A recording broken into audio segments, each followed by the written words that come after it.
Hey everyone, I am super excited to bring you today's video. My new friend Carissa from Carissa's Garden recently talked about how she was doing some winter jug sowing in one of her videos. And I reached out to her and asked her if she would be willing to come on my channel and talk to my subscribers about winter jug sowing. She was more than eager to do that. I just love hearing from other gardeners. I love hearing their excitement about what they're doing. And Carissa certainly has a lot of excitement about winter jug sowing. Carissa is based in Canada and she's a flower farmer, as she says in the video. And I would love it if you would subscribe to her channel. I will put all of her information in the description below. If you happen to be watching this video on Carissa's channel, my name is Bobby. I live and garden in a Zone 6B in the Blue Ridge Mountains of Virginia, USA. I'm a cut flower farmer and I donate all of my flowers, and I'm also a cattle farmer, if that matters to anyone. The name of my channel is Gardening on Taylor Mountain, so if you'd like to subscribe, that would be great as well. After watching Carissa's video, I got myself in gear. I got some of my winter jugs started. I'm starting 11 at this time. She talks about how she's currently sowing perennials this time around in her winter jug sowing. I am sowing some cool flowers, specifically some that I've had trouble germinating in the past and getting to germinate. So I feel like the winter jug sowing method is going to be perfect for those. I'll put everything that I'm sowing in the description below as well. So as they say, without further ado, let's hear from Carissa. Hey, welcome back. I'm Carissa, and if you are new here, I am a flower farmer and gardener, and I love the winter sowing method, and I hope you will too after this video. When Bobby over at Gardening on Taylor Mountain asked me to do a video for her about my experience with winter sowing, I was thrilled. I am such a huge believer in this method. It is just unbelievable. The results are so amazing and it is so incredibly easy. I hope you want to try this method at the end of this video. So the basics for winter sowing is you're pretty much replicating what nature does itself in the winter. So this can be done for any type of seeds. I'm going to be starting with perennials for my area right now because it is in January. So we're still getting, cool evenings, which most perennial seeds need to germinate. You can be doing your warm season annuals as well in March and April. So the basics are, this is pretty much a mini greenhouse, if you want to call it that. What you're doing is you're creating a little climate for these seeds to germinate in a protected area. The success for these future plants is amazing because they are exposed to the climate already. They're exposed to the weather, all the different elements, and they create such a vigorous, strong root system because of those things. The other benefit is it's inexpensive. Most of us have milk that we're drinking.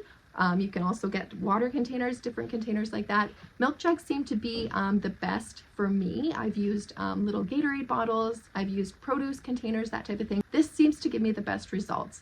So I encourage you to use these. The other benefit to this method is no extra supplies, right?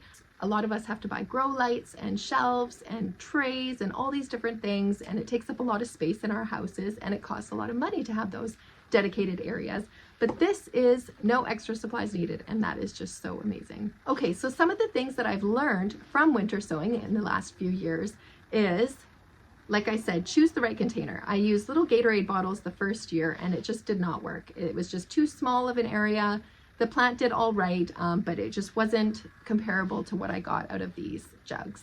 Another thing I learned is not using enough soil. You'll see later in the video, we're cutting around this area, which gives you about 4 inches of soil. And I wasn't always using that entire area for soil. I was maybe only putting in maybe 2 inches of soil.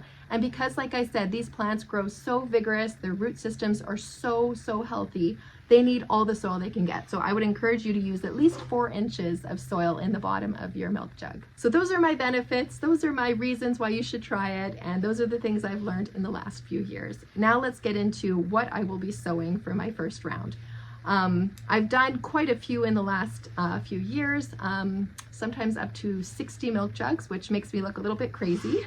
This is our side entrance off of our house. But we use it like our main entrance. So when we have company over, they're wondering about the milk jugs, and I guess it's a conversation starter. So I've had great success with most perennials. Lupin, Columbine, Feverfew, Scabiosa, just to name a few, those have all done wonderfully for me. Yarrow as well. And then, like I said, March or April, Depending on what your weather is like, you can start your warm season crops. Even vegetables I've started in here and they've done well. Tomatoes. All right, so these are the perennials that I'm going to be starting today. I have Columbine Munstead White, Columbine Black Barlow. These are so beautiful and so unique. I love these. Columbine Grandmother's Garden, Columbine Ruby Port, and the last Columbine is Lime Sorbet. So I'm super excited about Columbine. These are deer resistant, great perennials, and they just give you the most unique bloom, and I love, love Columbine. All right, the next perennial is Joe Pieweed, and this is not the dwarf variety, so this can be about anywhere from 4 to 7 feet high. I'm very excited about this. I've never grown Joe Pieweed, but I think it's just such a beautiful plant. I've seen it in person and the pink blossoms just look so beautiful, and they're great for a cut flower apparently. And then I have a few delphiniums. So I've got Magic Mountains Cherry Blossom and Belladonna Mix. So most of these are perennials zones 3 to 7, and then the one is a tender perennial, the Belladonna. But I think delphiniums are a short-lived perennial, so I'm hoping they either reseed or maybe I'll have to regrow these every few years. Another perennial is Blue False Indigo, and this is also known as Baptisia. I'm excited about this one. This one just seems like a beautiful plant, great for pollinators, and just so, so unusual looking. And then if you've watched my previous videos, you know I love feverfew, so I've got a couple different ones, Snowball and Tetra White Wonder. And feverfew is just such a great filler for bouquets. So those are, I think, about 12 that I'm going to be starting with. I'm going to be showing you how I prepare my milk jugs, placing soil, like I said, in the bottom 4 inches, putting my seeds inside, and then taping it up. All right, so here is a regular old milk jug. And what we're doing is we're cutting, if you see the handle right here, we're cutting just below the handle and leaving this area here so that we can have sort of a hinge to open up our jug. All right, and there you have it. Mini greenhouse. Now I'm poking a few, maybe 4 holes in the bottom for drainage.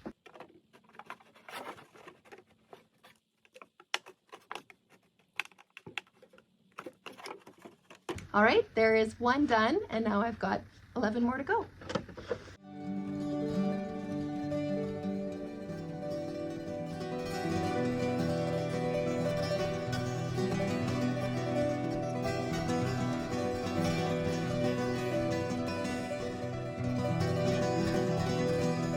Okay, all of my jugs are filled up with my potting soil.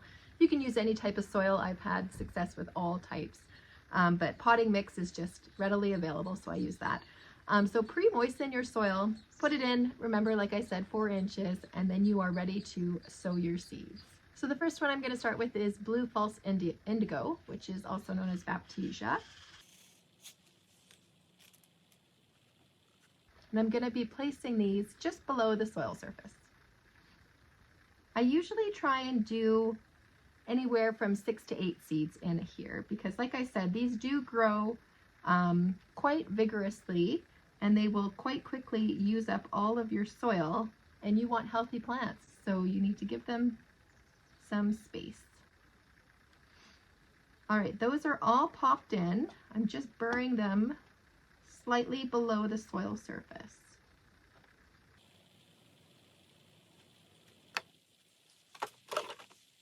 Now, I usually use duct tape for this, but I ran out, so I'm going to use packing tape this time. I think it should hold up. I've seen it being used for this method before, but I can always add duct tape around the outer edge if I do feel like it's not holding up.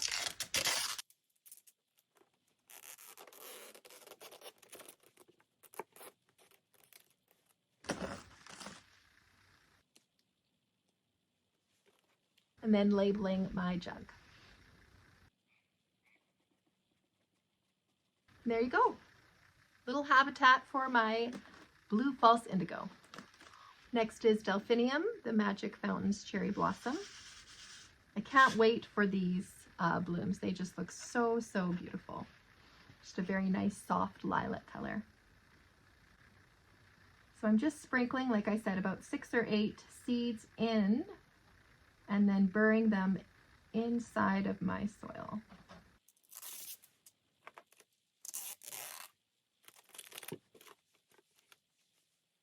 All right, I'm doing the Belladonna Delphinium mix.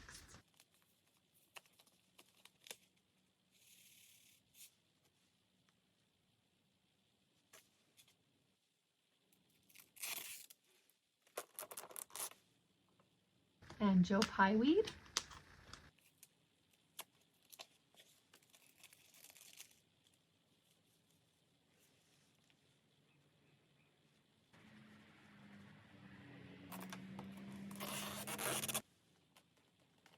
All right, now on to the columbine. So the first one was lime sorbet.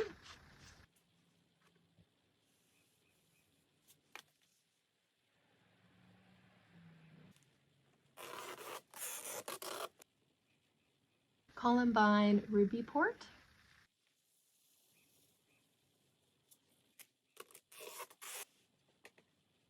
Okay, another columbine, grandmother's garden.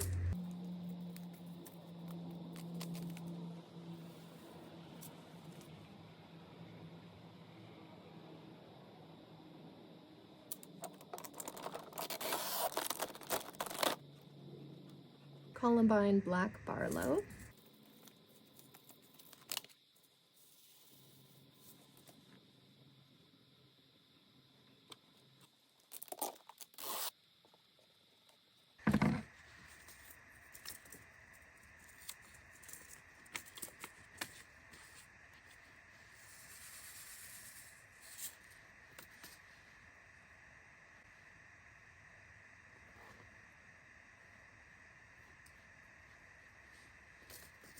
And that was Columbine Munstead White.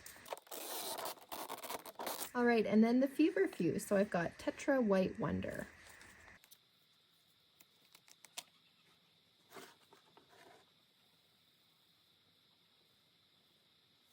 Now feverfew needs light to germinate, so those will not be covered.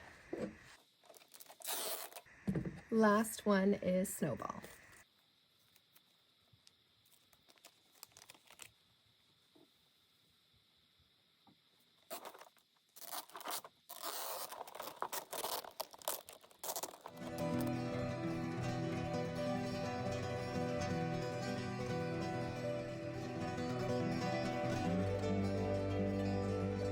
So that's it, incredibly easy and fantastic results. I hope that you will try this method if you haven't before, and if you have, let me know in the comments what you've grown and what you've had good success with. Thank you so much for joining me, and again, welcome to the Gardening on Taylor Mountain viewers. It's nice to have you over here, and I hope you join me for future videos. Anyway, thanks Bobby. Good luck with your winter sowing, and I can't wait to see what you are growing as well. Thanks for watching. Have a great day. Bye.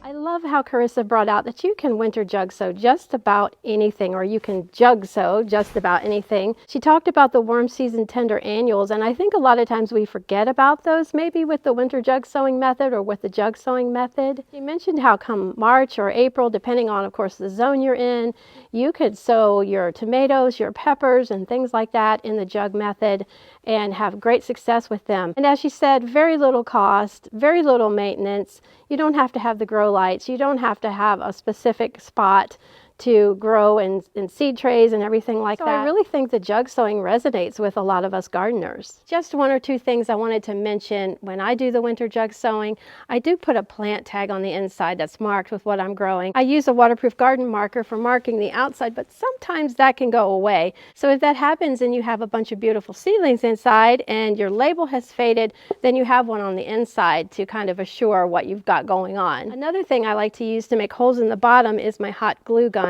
Of course, I don't use the glue. I just heat it up and let it poke the holes in the bottom. One year, of course, I forgot to put drainage holes in the bottom of my winter jugs, and all of a sudden it dawned on me, and I'm like, Oh, so no. Of course, what was I doing? I ran out there with my knife and, you know, trying to poke holes in the bottom. Or if you have a little punch that's on your knife or something like that, that works just as well. If I kind of do it step by step, it helps me to remember all the steps that I need to do with the winter jug sowing. And as you can see, I keep my jugs in crates. That's totally not necessary at all, but we have a lot of wind here, so I like to keep my jugs in crates just so they don't blow all over the place. I'd really like to thank Carissa for being here on our channel and for bringing her expertise and her excitement over winter jug sowing. It just really got me going and enthused to get my winter jug sowing done. And as I said, please, please, please do subscribe to her channel, Carissa's Garden. Until next time, friends, I really appreciate you being here. Happy gardening. Bye-bye.